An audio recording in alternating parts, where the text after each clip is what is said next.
Ah, it's always locked, but it's open now. Before I could stop her, my daughter opened the drawer. Mom, what is this? She asked, looking upset. I looked inside and saw a divorce application and a handwritten letter, which I recognized by its unique quirks. When I picked it up, a photo fell out. It showed my husband with a woman and a boy about the same age as my daughter.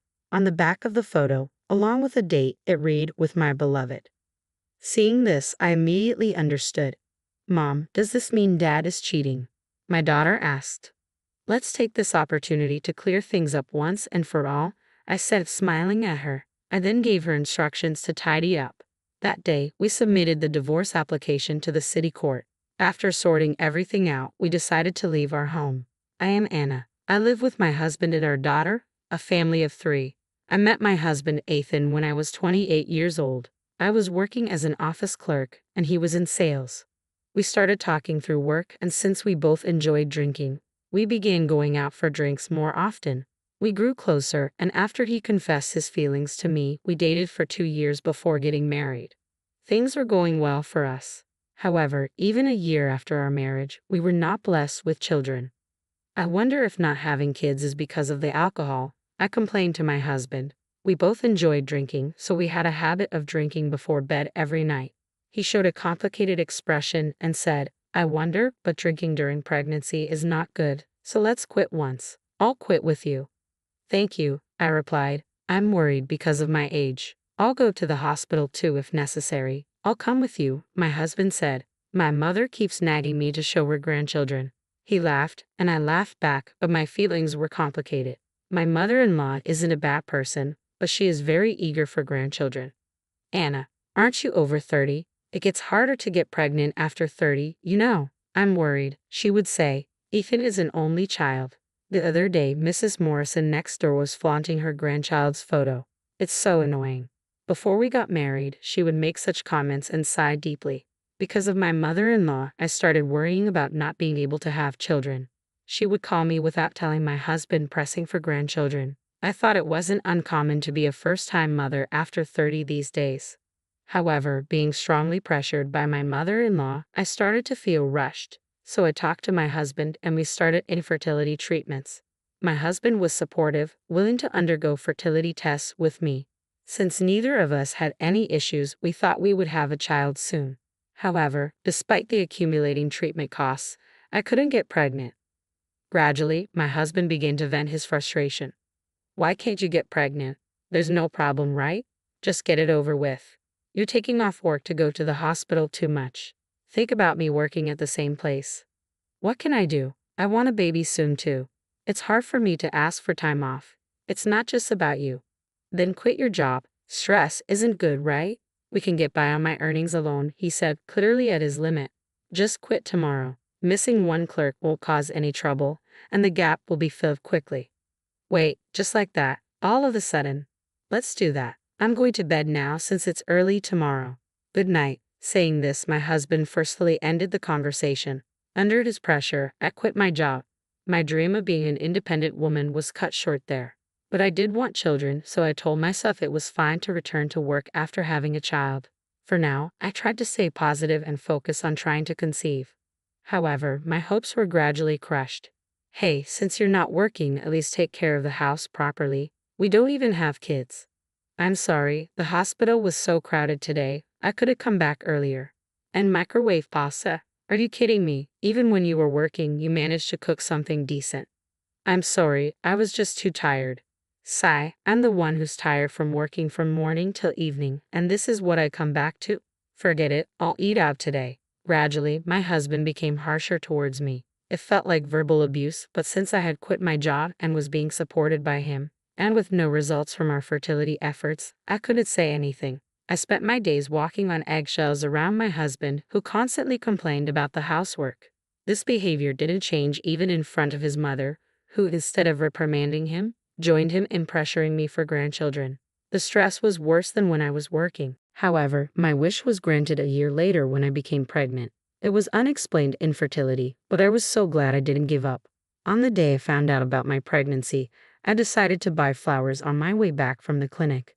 This will make him return to his kinder self, I thought. But his reaction was lukewarm. Oh, that's great. Congratulations, that's good, he said. After all the talk about having children and quitting my job, I felt indignant. Still, I hoped things would change once the baby was born. Hey, clean up my study, and I don't need dinner today. I have a business trip coming up next week, so take care of the preparations, he said. That's too much. I've been suffering from severe morning sickness and can't eat anything. Everyone goes through that, right? Normally you'd be working, so you should at least be able to do that much, he replied. Leaving those words, my husband went off to work while I struggled with more morning sickness trying to do as he said. During this time, I gave birth to our daughter Nicole. The only thing that changed was that the calls from my mother-in-law for grandchildren stopped. However, she would still suddenly show up, wanting to see her granddaughter. But as long as she cared for Nicole, I could bear it. My husband's verbal abuse continued. While I was busy caring for Nicole, he would leave the household responsibilities to me and go out to drink freely. His late nights out and unauthorized overnight stays increase. You know you're being supported by me, so you should take care of the house and Nicole. Do you think you can live on your own with a child, unable to even keep a job? No way, my husband would come home drunk and hurl such insults at me repeatedly. All I could do was care for Nicole and listen. Hearing his verbal abuse over and over, I started to believe I couldn't divorce him, thinking I wouldn't be able to raise my daughter on my own. However, as Nicole grew, I began to feel a sense of urgency. When my husband started to get angry as usual, Nicole would say, "Mom, apologize quickly." She thought that would calm my husband's anger, and she was right. When I apologized, he would click his tongue and leave the room. Seeing my daughter always being considerate of her irritable father broke my heart. I finally started to consider divorce. This situation isn't good for our daughter's upbringing. I decided to start working part-time in secret, thinking of saving money for after the divorce. I didn't know what my husband Ethan would say if I told him I was starting a job, so I began working as a cashier at a supermarket during the mornings when Nicole was at school. I made sure not to neglect the household chores to avoid complaints from my husband. Time passed, and Nicole reached the 6th grade of elementary school. I told her about the divorce plan before she started middle school. She seemed relieved. "I'm glad we can finally get away. I'm sorry for making it tough on you, but everything will be okay now. I've saved up enough money." Overwhelmed with emotion, Nicole and I hugged each other. "We'll be free soon," I thought. One day, Ethan asked me to tidy up his study. Nicole was off school, and Ethan was supposed to be off work as well. However, he said, "I'm going on a business trip starting today. I won't be back for a week," and left the house with a large suitcase. It was common for him to suddenly leave for business trips. Nicole and I watched him leave as usual and then started to tidy up his study.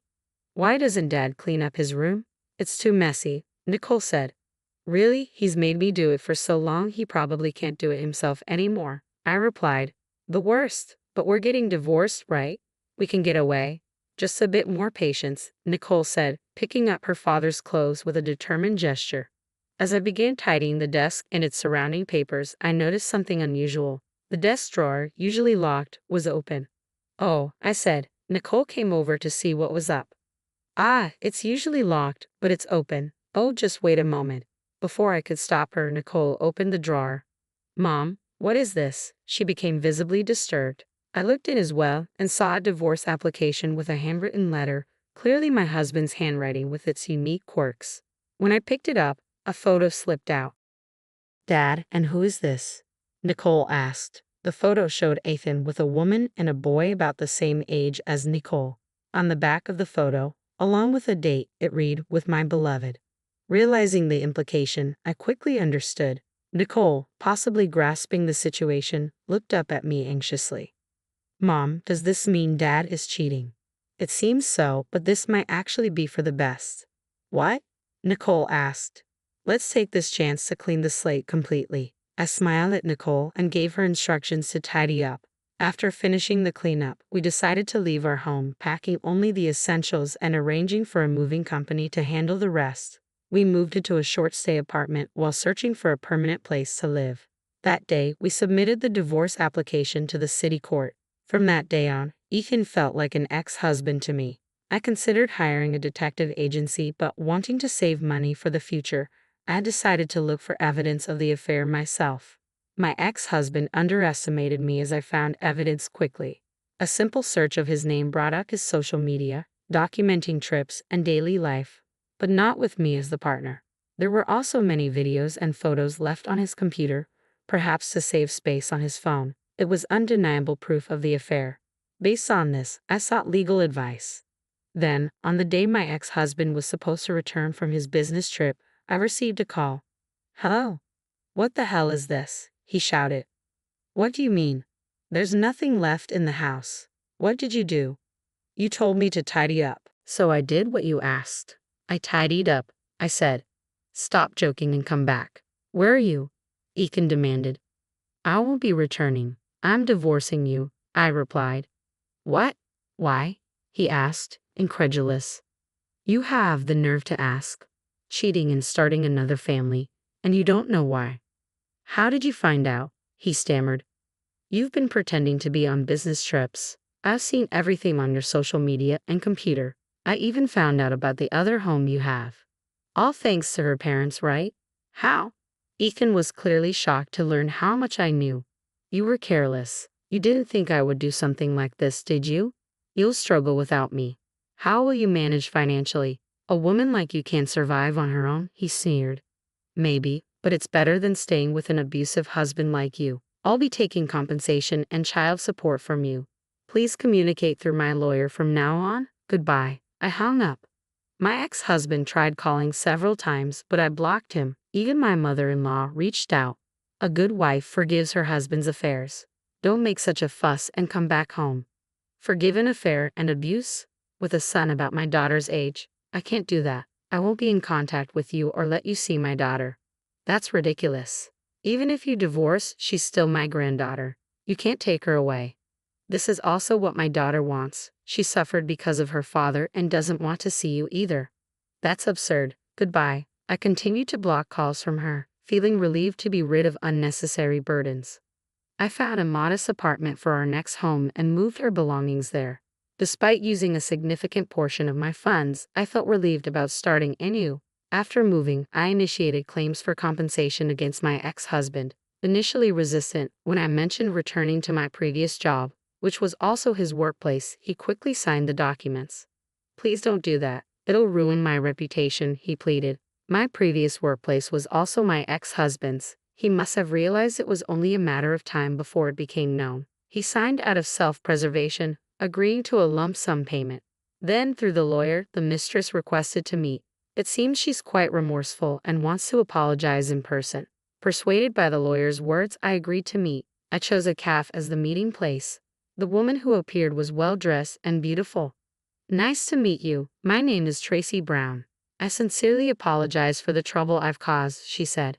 "Nice to meet you," I replied. An awkward silence filled the air. I had no intention of forgiving her, but I was curious about her side of the story.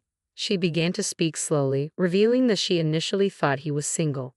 When she discovered she was pregnant, Ethan confessed he was married but promised a swift divorce. However, soon after, my pregnancy came to light, and he told her a divorce was no longer possible. Her parents suggested she could still have a family with him, and she accepted their proposal. In reality, we were not divorced, and the marriage registration we submitted was never processed. "So you've been with my husband for over 12 years? I asked. "Yes, he had told me he divorced 10 years ago, but I continued the relationship for 3 years even after knowing about you. I am truly sorry. Now I've decided to end things with Ethan. I loved him, but I've realized I was just convenient for him." "How so?" "The moment he knew you found out, he started treating me like a cash cow. My parents are quite generous with me, their only child, and he depended on that. Our life was largely supported by my parents, and his lies became unforgivable." "I see. And this is the compensation for my parents." She handed me a white envelope. I silently accepted it. She apologized until the end and then left. Perhaps she too was fooled by a foolish man. Afterwards, my daughter and I started a new life. When I explained my situation to my part-time job, they offered me a full-time position. Nicole no longer had to tiptoe around an adult's mood at home and seemed to smile more. I too have begun to feel more at peace. "What would you like for dinner tonight?" I asked. "I want an omelette," Nicole replied. "Great idea. With ketchup then." "All right. Love you, Mom." "Love you, Nicole." We spent the evening laughing together, planning to live for each other's happiness moving forward.